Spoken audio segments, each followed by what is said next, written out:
En la HJUT 106.9, Cartografías Editoriales.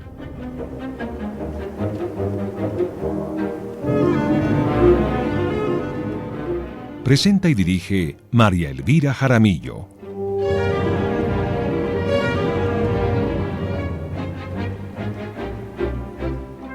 Una presentación de Siglo del Hombre Editores.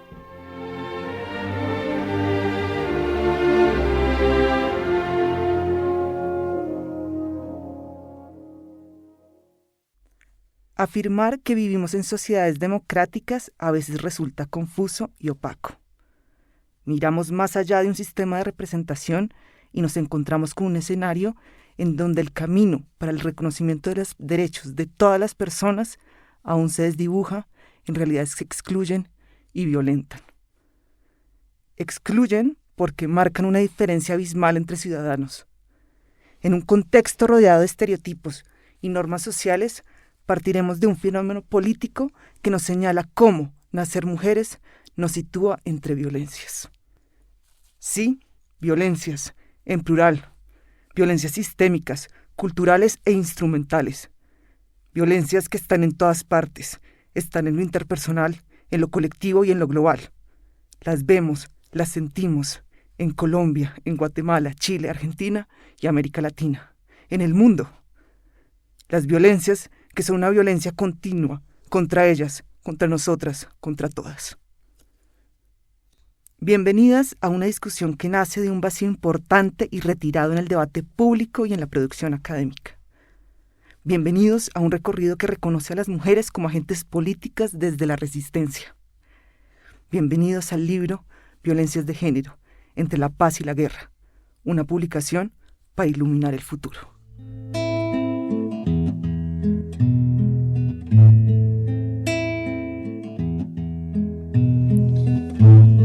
Mano fuerte va barriendo, pone leña en el fogón. Mano firme cuando escribe una carta de amor. Manos que tejen haciendo nudos, manos que rezan. En este nuevo capítulo de Cartografías Editoriales construiremos colectivamente una nueva ruta de nuestra editorial, de Siglo del Hombre Editores. Seguiremos las preguntas, preocupaciones y debates de nuestra colección Justicia y Conflicto. Una ruta que hemos dibujado poco a poco y en conjunto con la Universidad de AFIT. En este programa se hace evidente la importancia de trabajar en red, de crear tejidos, como en la canción, de voluntades de mujeres e instituciones. Nuestras guías de viaje de hoy son dos autoras de Siglo del Hombre. Ellas han sido participantes activas en el objetivo de trazar caminos de diálogo y en investigar problemáticas urgentes y reiteradas en Colombia y en otros países. Ellas son Gloria María Gallego García y Camila de Gamboa Tapias. Gloria María es profesora de la Universidad de AFIT, dirige el grupo de investigación Justicia y Conflicto y la Cátedra de la Paz, la Memoria y la Reconciliación. Camila es profesora asociada del Centro de Estudios sobre Conflictos y Paz de la Universidad del Rosario. Gloria María, Camila, bienvenidas una vez más a este programa y gracias por aceptar la invitación. Hola, es un gusto participar en el programa. Lo mismo digo, muchas gracias por la invitación. Bueno, este será un viaje donde tejeremos muchas voluntades, entonces quiero que me ayuden a decirle a quienes nos escuchan cuál es el proyecto de viaje de este libro, pero empecemos con preguntarnos por dónde vamos a transitar, Gloria María, en qué espacios. Vamos a transitar por la selva cuando hablamos de mujeres, porque las constituciones del mundo, los tratados de derechos humanos han reconocido la igualdad entre varones y mujeres en un plano muy importante, legal, formal, pero materialmente nos damos cuenta que con nosotros hay una violencia estructural, porque en el plano de las representaciones mentales, de las categorías culturales, somos percibidas finalmente como seres inferiores frente a los hombres. Que las mujeres son menos inteligentes, menos fuertes físicamente, muy emocionales, menos racionales, y a partir ya de ese estereotipo, desde muy temprana edad empezamos a padecer exclusiones. Una, por ejemplo, es en muchos ámbitos donde hay dificultades económicas, se parte de que los que van a estudiar, los que van a ir a la escuela son los niños y que las niñas se deben quedar ya para un ámbito doméstico, apoyando las labores de la casa, cuidando de sus padres, de sus hermanos, de sus sobrinos, y esta exclusión va a abrir un camino de atraso en la formación intelectual, pero también de menos acceso a la renta y de una pobreza que se va a perpetuar en generaciones. Entonces, los caminos empiezan a ser transitados ya muy tempranamente de manera distinta si se es niño o si se es niña. A estas niñas que tan rápido excluimos del sistema escolar en estas sociedades misóginas finalmente, va a suceder entonces que en parte su estatus social va a depender de encontrar una buena oportunidad matrimonial y a un varón proveedor. Y se va a generar una dependencia que va a abrir el camino para que él luego la humille, la maltrate, la golpee. Y si estamos hablando de la congruencia entre exclusión sexista y desigualdad material, esto también va a abrir el camino a cuando se mercantiliza a las mujeres, el mercado de la prostitución, de la trata de personas, y nos damos cuenta que no recorremos los mismos caminos si somos mujeres o si se trata de varones. Claro. Por eso hay una selva espesa. Es una selva con muchas dificultades, muchos peligros que otros no tienen que cruzar, ¿no? De una ya nos pone en una situación donde hay que cruzar una selva. Pero oyéndote, Gloria María, y ahora quisiera preguntarte esto, Camila, no podemos mirar solo desde una disciplina. De hecho, todos los problemas que tú tratas acá son problemas que se tienen que ver desde muchos puntos. Entonces, me surge la curiosidad, Camila, entonces, ¿en qué medio de transporte se transita esta selva? Bien, es transitada especialmente, tendría que verse en muchos aspectos. Por un lado está quienes escriben sobre esto, que son mujeres académicas, que por lo general han reflexionado hace muchísimo tiempo acerca de los problemas de violencia de género que hay en sus sociedades, pero igualmente que en muchos de los casos son activistas políticas y además han, digamos, experimentado en carne propia muchos de los problemas, digamos, de los que se habla en el libro, que el libro tiene pues un título muy sugestivo y es Violencias de género entre la guerra y la paz. Todo esto para señalar que efectivamente este tipo de violencias se dan en los ámbitos democráticos, liberales, en situaciones de paz e igualmente en situaciones de guerra. Entonces, por un lado está que finalmente pues vamos a ser guiadas por mujeres muy distintas a través de esa, digamos, selva, y seguramente se van a utilizar medios de transportes distintos. Van a, además, una cuestión que es muy hermosa cuando uno transita por algún lado y es como turista, sí, es que finalmente esa persona que es la guía, en este caso, digamos, las mujeres académicas que están escribiendo, van a hacer que nosotros depositemos la mirada en ciertos lugares y no en otros, con ciertas explicaciones. Es como cuando, con ciertas gafas, con ciertas metodologías, con ciertos abordajes teóricos. Entonces, pues lo que vamos a ver es muy distinto y como señalaba Gloria María, pues es un lugar inhóspito. Es un lugar en el que probablemente no estamos equipados para hacerlo, porque uno pues la selva a su vez es extraordinaria, es maravillosa, es fuente de vida, pero seguramente cuando uno está mejor equipado, entonces uno sabe cómo tiene que caminar por allí, cómo tiene que mirar, con qué tiene que ir equipado. En este caso, estas mujeres nos están dando estas herramientas, pero a su vez también yo creo que los lectores también se tienen que preparar para la escucha, para leer, para reflexionar sobre todo esto que ellas están señalando. Y eso implica, de alguna manera, también prepararse a través, digamos, de todos estos elementos, factores, análisis que se están haciendo. En un mundo que es muy complejo, en donde culturalmente hay muchos prejuicios, falsas creencias, que se han configurado y que efectivamente hace que sean sociedades en donde, como señala Gloria María, pues no haya una simetría en las relaciones, no haya un mutuo reconocimiento entre las personas, respeto y dignidad para todos. El hambre con lo que la tierra les da, manos que abrazan a la esperanza de algún hijo que se va allá.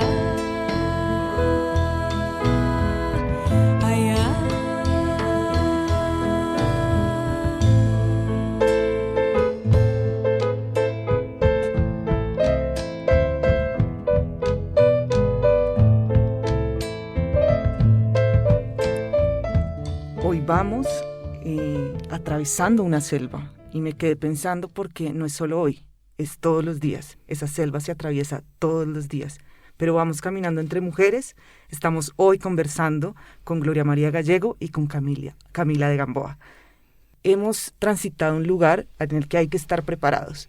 Y tú decías una cosa, Camila, y es: los lectores tienen que estar preparados a pensar este mundo de una forma distinta, a romper estereotipos de género, a que abramos nuestra mente y nuestras posibilidades a que un mundo puede ser diferente para todos y para que todas las personas gocemos de bienestar finalmente. En ese sentido, quisiera que abriéramos la maleta y empezáramos a pensar cuáles son esos conceptos clave para que podamos ir rompiendo estereotipos. El primero tiene que ver con violencia de género. Las personas tienen ciertas ideas de qué significa eso, a veces equivocadas, a veces no. Y además ustedes proponen no solo una violencia de género, sino violencias de género. Cuéntanos, Gloria María, un poco de esa postura en el libro. Esta charla que estamos teniendo necesita que abramos el intelecto y sobre todo la empatía para entender esas compulsiones, opresiones y exclusiones que pesan sobre nosotras en la vida cotidiana. Y yo empezaría por decir qué pasa en una sociedad donde decirle a alguien, mira esta nena, o tú pareces una niña, es un insulto que usan los varones. Ahí me parece que hay una clave muy importante, y es que ya no hablando de la condición orgánica masculina o femenina, que es lo que llamamos sexo, sino hablando de género, que es una definición, digamos, sociocultural acerca de los roles que se esperan de las mujeres y de los varones. Se asume que ellos están hechos para ser fuertes, imponerse, triunfar, para ser los proveedores y participar de la esfera pública, mientras que por los roles de género se parte que nosotras somos pasivas, sumisas, obedientes, resignadas y que estamos destinadas a ayudar a que los varones se realicen. Eso es lo que llamaríamos el rol de género. En ese rol ya nosotras entramos como unas perdedoras, porque se asume la condición femenina como sinónimo de subalternidad.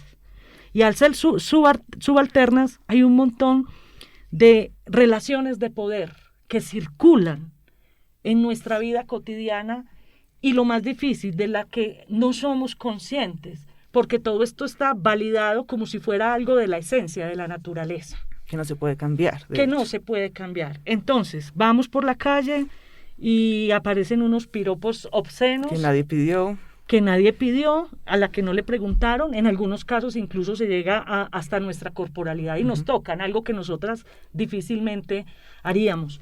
Cuando transitamos por la ciudad en la noche, no nos sentimos seguras, porque mientras más tarde la calle es más masculina y empezamos a tener el temor de algún asomo de conducta de abuso sexual o de violencia sexual. Y si vemos a un desconocido que viene cerca, nos cambiamos de acera. Esas son esas compulsiones de la vida diaria basadas en género. O escuchamos que le dicen a una chica estudiante en una facultad, pongamos de derecho, usted tan bonita, ¿qué hace aquí estudiando derecho? Debería ser modelo, porque se parte de que intelectualidad y feminidad como que no encajan. Eso está circulando en todos los días y es algo invisibilizado de lo que a veces ni siquiera nosotras somos conscientes. Y por ahí se va abriendo la puerta a las distintas ya violencias de género. Están basadas en género y nosotras las distinguimos por los distintos ámbitos situacionales en que se producen. En las universidades, en el trabajo, en la calle, en el hogar. Porque tengo que decir que esto es tan marcado que muchas mujeres, por ser mujeres, pierden la vida justamente en el hogar. En unas relaciones de sometimiento de pareja, en donde, por ejemplo, un varón proveedor entiende que es el dueño de la vida de ella, y si ella no es mansa, si ella no es complaciente, la puede golpear o incluso llevarla a una relación sexual a la fuerza, porque también existen las violaciones en el hogar. Entonces, recordemos eso, para muchas mujeres es su casa el lugar más peligroso que existe. A partir de una sociedad patriarcal representada en ese marido, en ese compañero, que la obliga a hacer o dejar de hacer ciertas cosas por la fuerza, y él entiende que está obrando legítimamente.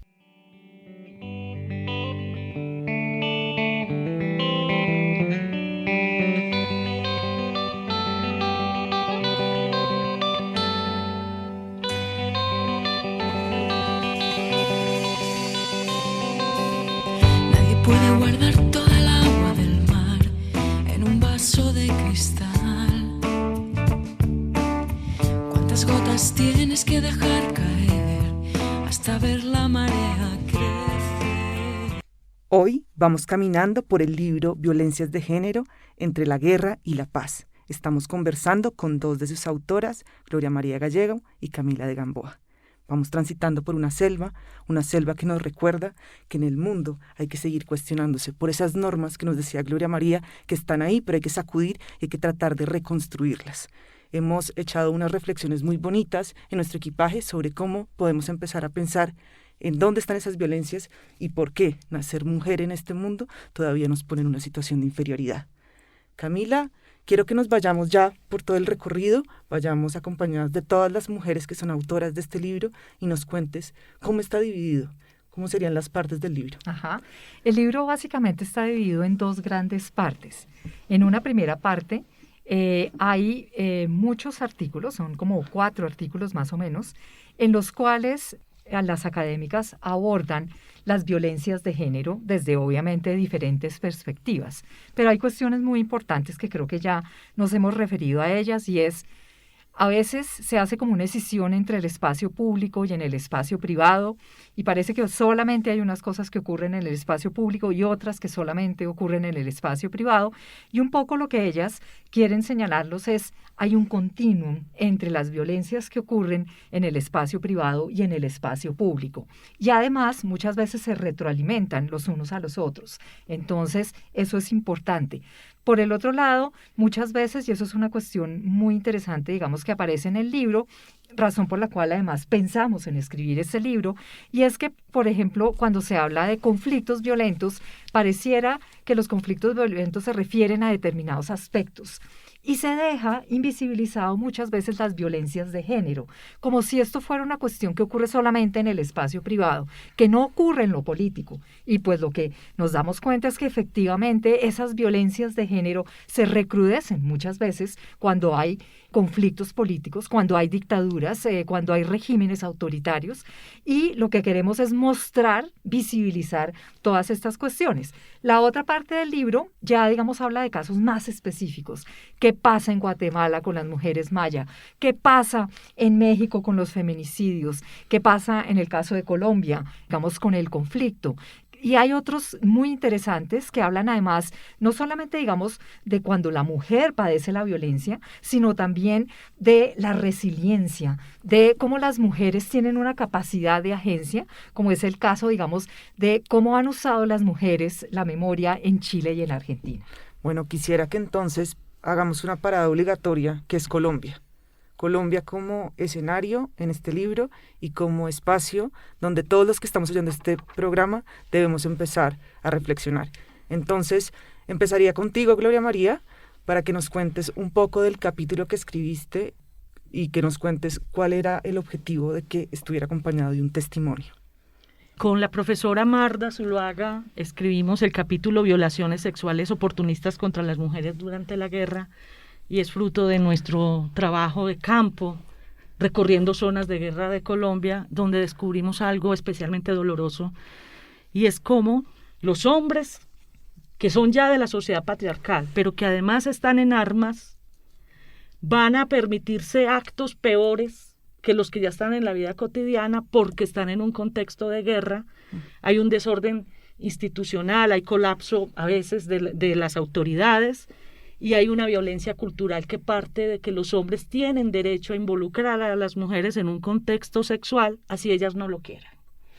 Y aquí nos aparece la figura de las violaciones sexuales oportunistas, y es como en el campo colombiano una niña, una adolescente, una madre, cabeza de familia, va a caminar por el camino en veredal, va a ir a buscar leña, a encerrar los animales domésticos por la tarde, sin saber que un actor armado la está acechando desde lo lejos y en cuanto encuentra la oportunidad, violación sexual oportunista, se apodera de ella, la arrastra, la viola, y esto convirtió para las mujeres la vida en el campo colombiano en un espacio de terror, de miedo, porque no se sabe en qué momento van a ser asaltadas por un soldado, por un guerrillero o por un paramilitar. Al punto de que documentamos cómo en algunas zonas en Antioquia a las niñas campesinas las terminaron disfrazando un poco de niños, con sombrero, con guayos, aplanándoles los senos para que los actores armados que las veían a lo lejos no se dieran cuenta que eran niñas y no fueran a violarlas. Era la forma en que las madres encontraron de protegerlas. De una en una, esas son una cifra absurda de mujeres violadas por actores armados en la más total indefensión, por supuesto. Antes de pasar al capítulo de Camila, sí me gustaría preguntarte por el testimonio que acompaña este libro. Recibimos uno de los testimonios más conmovedores de nuestras vidas como investigadoras, Marta y yo, de Mónica, una jovencita de un municipio de Antioquia muy asolado por la guerra, que a sus 14 años le tocó ver cómo los paramilitares venían y se llevaban amarrados a los varones hacia una zona campesina y a las mujeres las separaban. Pero a ella le puso el ojo, como dicen, un jefe paramilitar que se la llevó y desde las 11 de la noche hasta las 5:30 de la mañana la violó.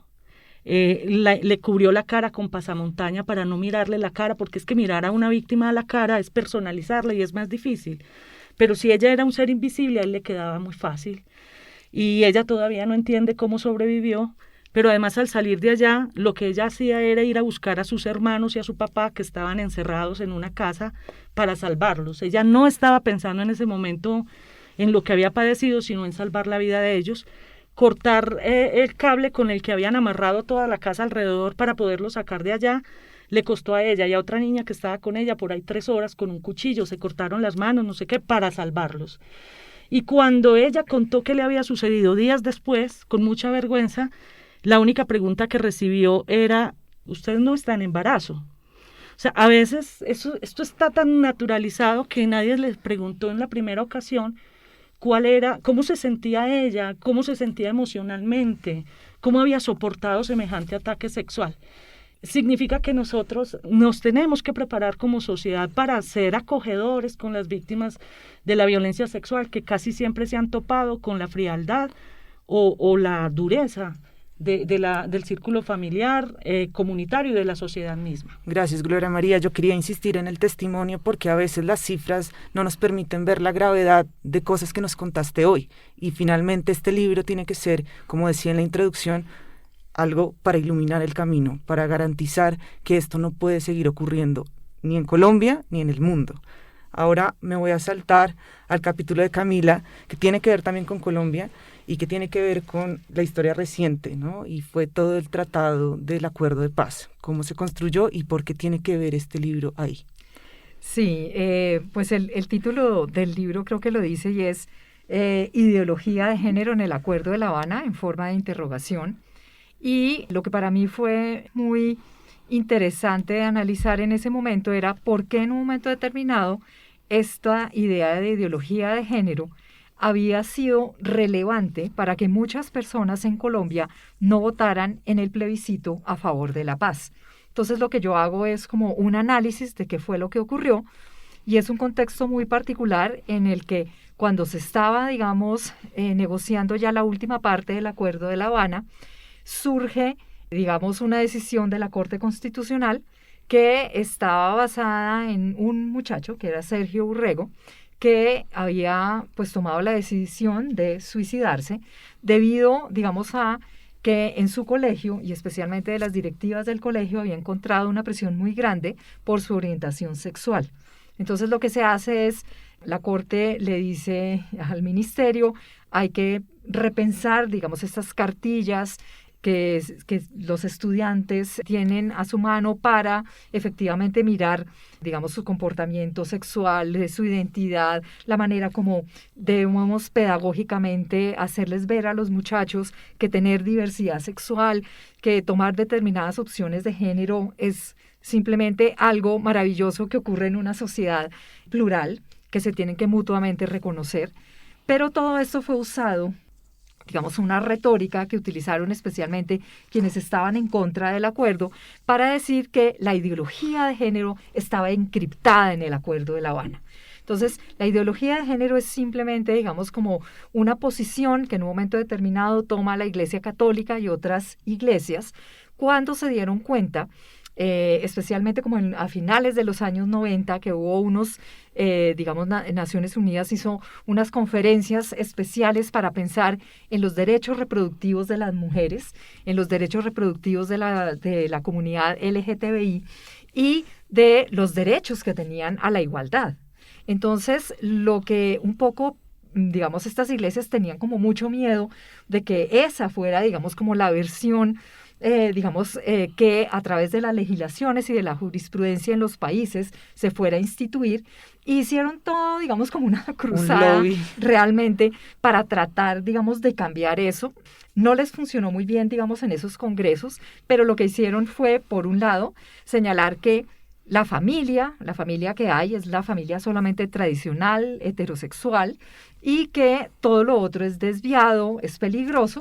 Entonces lo que yo hago en el texto es un poco utilizar unas herramientas conceptuales que me parecieron pues maravillosas como para ilustrar, que es la idea de pánico moral, de cómo en un momento determinado es posible que cuando hay ciertos comportamientos de ciertos grupos o actitudes de las personas, se crea un pánico moral y se le muestra a la sociedad, digamos, los peligros que tiene que estas personas o grupos tengan este tipo, digamos, como de comportamientos, y lo que se hace es regular esos comportamientos a través de normas, especialmente normas jurídicas, que además cuando son controladas, digamos, como por aquellos que tienen, digamos, más poder, efectivamente logran, pues, implementarlas, y lo que hacen en últimas es simplemente poner en una condición profundamente más frágil a todas esas personas que se supone que son muy peligrosas y que se les teme.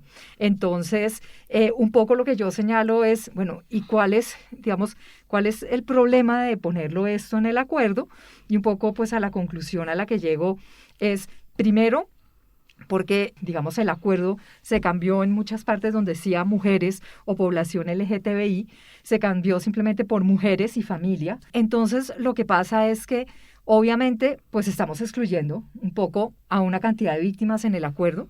Estamos considerando que hay unas víctimas probablemente que son más valiosas que otras, entonces deben ser mejor reparadas por otras porque tienen mayor estatus moral. Y por el otro lado, pues las personas que dijeron no al Acuerdo de La Habana por eso, pues tienen una visión de ciudadanía muy restringida. Y eso pues es grave para la paz. Esta no es manera de vivir.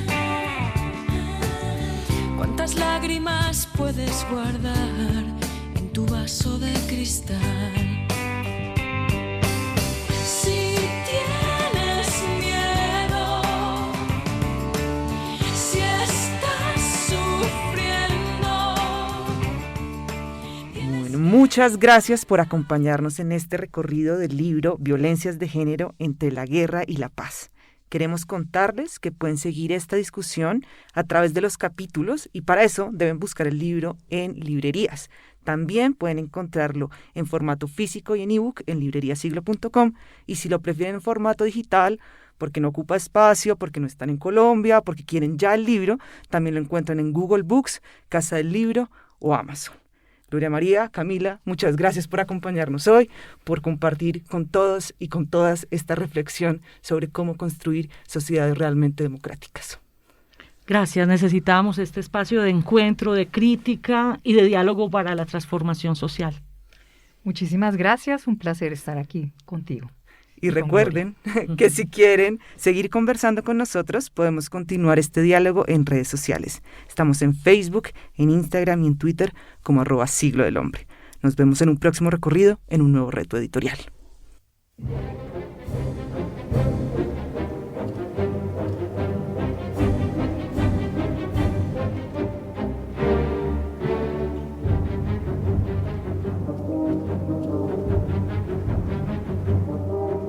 En la HJUT 106.9, Cartografías Editoriales.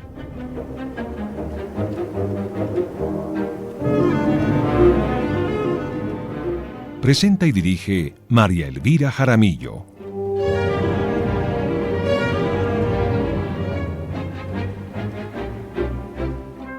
Una presentación de Siglo del Hombre Editores.